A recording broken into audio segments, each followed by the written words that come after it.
Welcome to the 2025 Dialogue, a masterclass series by the HR Association of India. I am Neha Jagnani, and today's session explores a theme that sits at the intersection of science, self awareness, and leadership impact. Today's topic is the human code of leadership. To help us decode this powerful and deeply human dimension of leadership, we are joined by Dr. Anjana Vinod. Dr. Anjana, with 32 years of experience, is a force of nature in the world of learning and development. A TEDx speaker, certified coach, and EQ assessor, she blends science with storytelling, data with human connection, and strategy with soul. Whether she is mentoring professionals, coaching breast cancer warriors, or shaping leadership mindset, she does it with boundless energy and an unwavering passion for impact.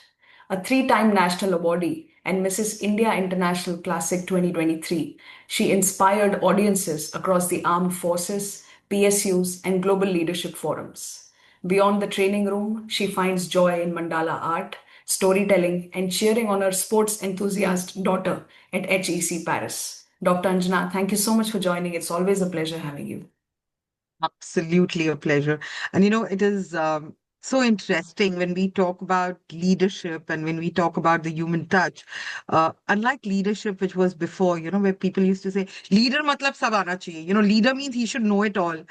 And today it really doesn't matter. I mean, how often do we love working with people just because we love working with them, even if they are not as good um, you know, as good as probably as you are he's your boss and he doesn't know how much as you know, but you love working with these bosses. And that's the DNA of human touch that we talk about. Absolutely. Thank you so much. Can't wait for this exciting masterclass. So, to begin with, Dr. Anjana, my first question to you is what actually happens in the brains of leaders when they face pressure, and how can they train themselves to respond with clarity over control? Uh, you know what? This is a little scientific answer, okay? Not that I'm going to take you to a science class, but let me explain it to you what happens. So, when a leader faces pressure, whether it is deadline, whether it's conflict, whether it's high stake conversations, anything, the brain reacts before consciously thinking. Now, what is this actually? So, we call it the amygdala hijack, okay? Now, in a very layman word, let me tell you in, not in a hi-fi scientific language, but in a very simple word. If you look at the amygdala, it's like your smoke detector. Okay? We all have smoke detectors and we know what the smoke detector does, right? Moment a fume hits the smoke detector, the siren goes up. The Yes. amygdala is a replica of the smoke detector which is in our brain. Okay, its job is very simple: to keep us safe. From any kind of danger, whether it is a real danger or even a perceived danger, it will immediately take control. Now, where does this all come from? So many, many years ago, and when we talk about humans being monkeys, even if you go in that age, human survival was against the wild animals. So whenever the attack used to happen or whenever they anticipate an attack, action starts, correct? So the brain doesn't differentiate between a tiger or a tense boardroom situation. Correct. So what happens during pressure is this amygdala senses the threat. The hijack controls the entire brain. And it reacts like, it releases those stress hormones like cortisol or stuff like this, which is flight, flee, or freeze. Any one of these three Fs can happen. So typically, when you see this, you will see leaders, they don't listen a lot, they'll interrupt quite a lot. Empathy completely drops, so they want to take complete control of that situation. They are reacting rather than responding. So you see all of these. So pressure does not change you as a leader, it just reveals which part of your brain has taken charge. Correct? You don't lose your intelligence, you basically lose access to it. And because your amygdala is hijacked, that's how typically a stressed brain, a feared brain reacts. So that's how leaders typically react when there is a stressful situation. Like a smoke detector, taken control, boom, I have lost complete senses of what I'm technically supposed to do. So these hormones kind of take complete control of us, and that's how our brain reacts. Sure, sure. Thank you so much for beautifully breaking it down, the concept of how the alarm goes and we stop thinking logically. It's more of your action to prevent yourself from that fear and overcoming that situation. So that's how we tend to react. So thank you so much for that. My next question, Dr. Anjana, is why is emotional intelligence no longer optional for leaders, and how does it directly impact trust, performance, and outcomes? So, again, let me metaphorically put it, okay? Your emotional intelligence is like your operational system, okay? Now, let me ask you, now, which phone do you use? iPhone 13. iPhone. iPhone 13, right? Now, that's the latest one. Now, imagine you were using the first iPhone that came, okay? And I give you all the possible apps, all the possible new features, everything. You download everything. What will happen to your phone? It will not be as smooth, and It may crash. technologically it is not that advanced as it is today. Correct. So typically what we'll do is, so EI is like your operating system of leadership. Correct. You may install the best possible apps. Now, when I say apps, I'm talking about your strategies, your KPI, your, uh, execution system could be anything. But if your OS is outdated, everything will crash. Right. Emotional intelligence today is your operating system. It has to be updated, and it's one of the most important things if you want anything to work. True. Leaders used to be, in earlier times, leaders used to be valued for what they know. But today, leaders are valued for how they make people feel. How are you feeling when you're working with this particular kind of a leader? What does a leader make you feel? That's very important. Correct? So, emotional intelligence is no longer like a soft skill, it is a multiplier. So when a leader has emotional intelligence, he has an empathy, he has that commitment, people tend to follow him very easily. Correct? So, many, many years ago, I used to have a leader and I used to report into a boss. And this boss would always say, "Why didn't you deliver this? Why was this not done?" And it was always that way. Few years later, I got promoted. I started reporting to one of the even more senior leaders. But you know what? Surprisingly, what he used to ask me is, "What got in your way, Anjana? What was it that didn't let you do it?" Situation was the same. "Why didn't you deliver?" Almost like an acquisition kind of a thing.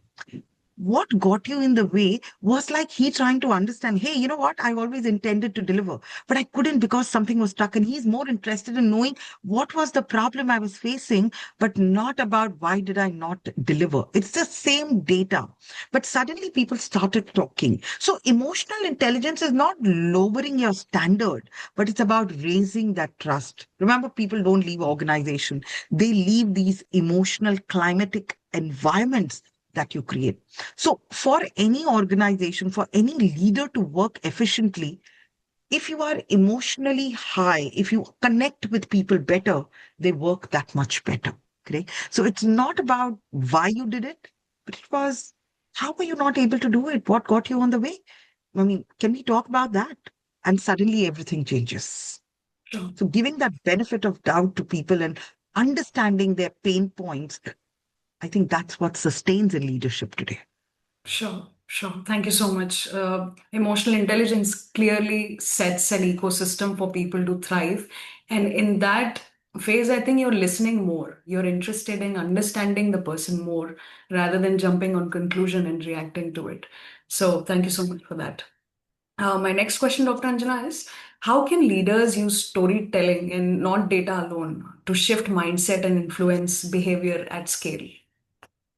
Sure. So,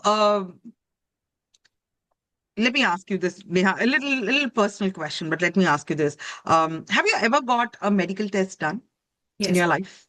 Yeah. You get a medical report, Yeah.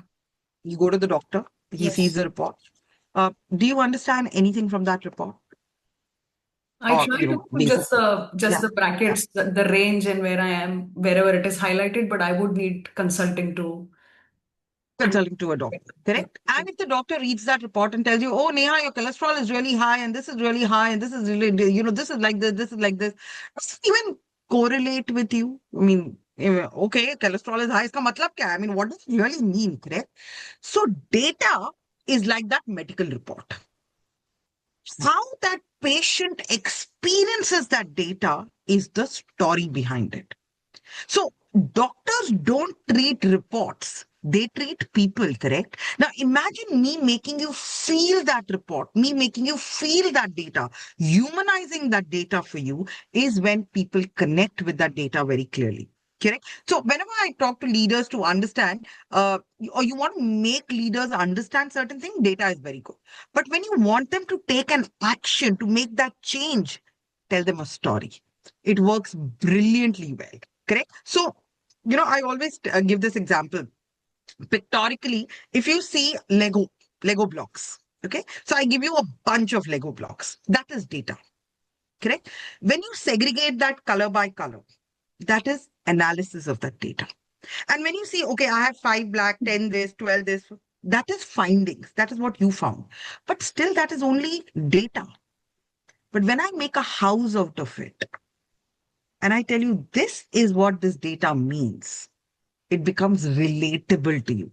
Why? Because now you know when I'm saying black is less, oh, it is less because it's only needed for the roof. Oh, the green is so much more because it's for the lawn area that I'm making from the Lego house. Correct? Oh, the windows are brown in color. That's why I have so many brown blocks. Now that all that data which is there, you're making it relatable when you're converting it to a picture like a house and showing it to you. So storytelling is simply humanizing data which is available. How can that data make it relatable? So I always tell this, we call it the face because our face is the most expressive one, right? So I call it the face. When leaders can use face, they turn data into human. What does face mean?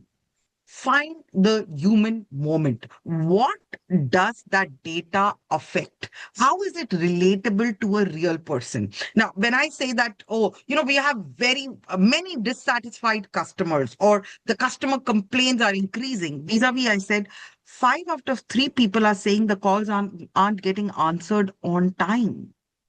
5 out of 3 customers are calling up and saying they felt unheard. Suddenly that 15%, 10% data, when I make it into a story, when I make it relatable, you can associate with it. So F, what does that data in the human context mean? A, it is additional emotion. Where we talk about what did they feel? Was it frustration? Was it pride? Was it anger? What was your communication with them leading to? C talks about creating a context. What is happening around them? So, what is that customer going through? What is our actions leading to? And E is what is the impact you want to create? What change needs to be done? When I use FACE as an acronym, I'm actually converting this entire data which is there into a humanized form. So, when you want people to take action, try telling a story and suddenly that action becomes relatable. So, like a very simple thing, I generally start my training programs with this, very simple metaphorical story about a conversation between a mama camel and a baby camel. Correct. So I say they were having a conversation. Baby camel went to mama camel and said, Mama, why do we have this hump? I'm totally confused. Oh, we have hump to store food. Acha, acha. Then why do we have long eyelashes? Oh, so that the sand doesn't enter our eyes. Then why do we have long legs? Oh, so that I can walk miles together. Oh, that's interesting. Mama, so we have a hump to store food, lashes to protect our eyes, long legs to walk miles. Then why do we live in the zoo? And I pause at that. So people have a hearty laugh and, they think. And then I ask them, I said, we are at the start of a training program.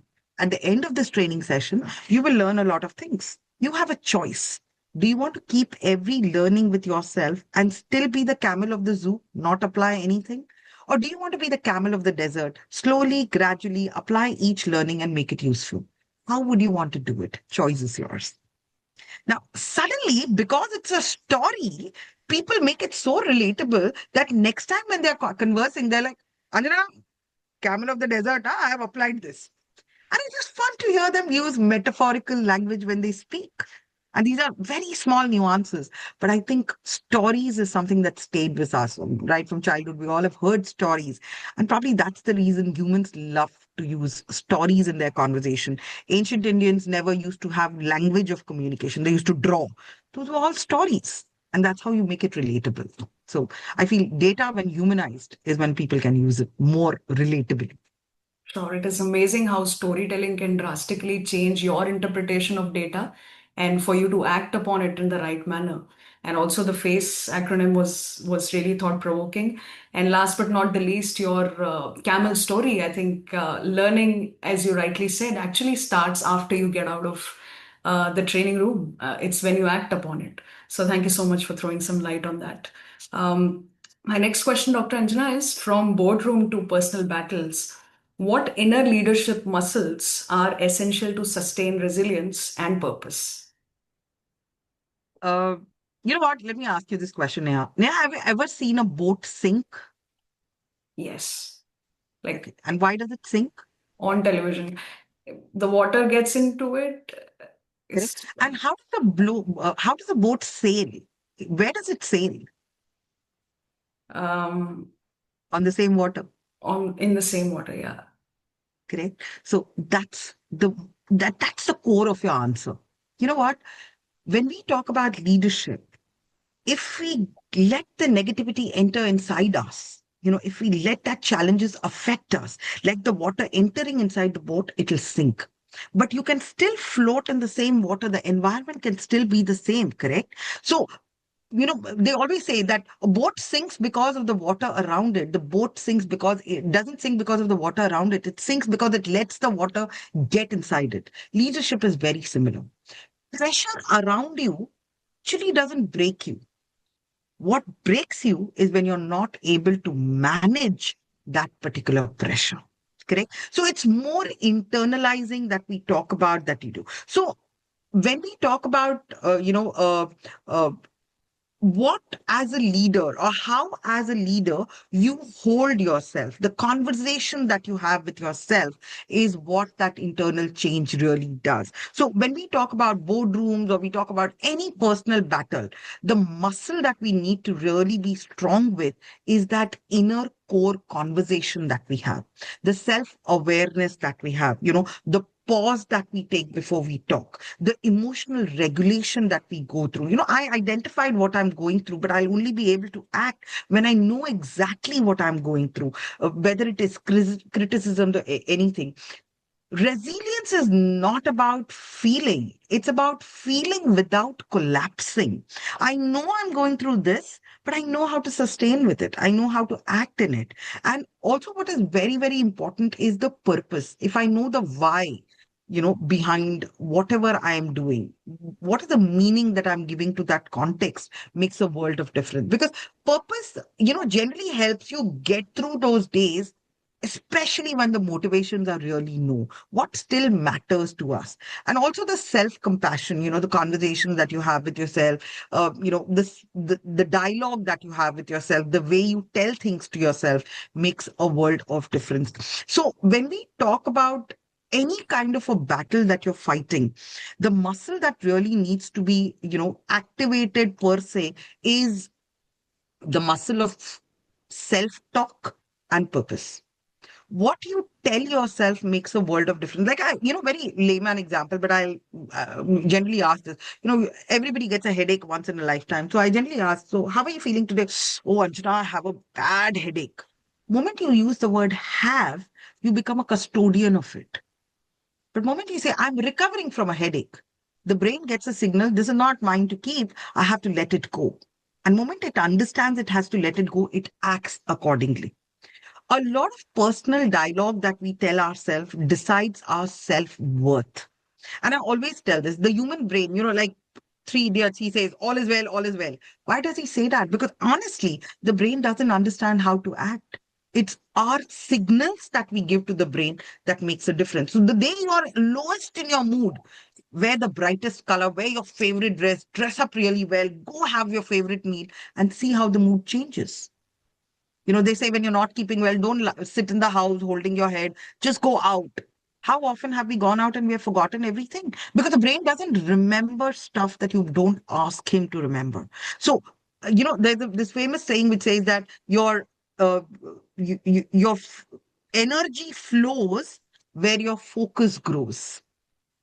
Your energy flows where your focus goes. If I'm focusing on something, that's where my entire energy is. I want to focus on positive, my energy becomes positive. I want to focus on the good, everything becomes good. I want to focus on what is, even if there is everything which is bad, which is happening, is there any good in that? When you start forcing yourself to look at the good, everything happens. Like I always say this, so I have been a cancer survivor. And I remember my mother asking me, what's so good, Anjana? What do you see positive in this? I said, of course. You've got cancer in a place which can be cut and thrown. I had breast cancer, fourth stage, but it could be cut and thrown. What if it was in a part of my body which couldn't be removed? We could financially afford the disease. I could get the best treatment. We never had a financial crunch.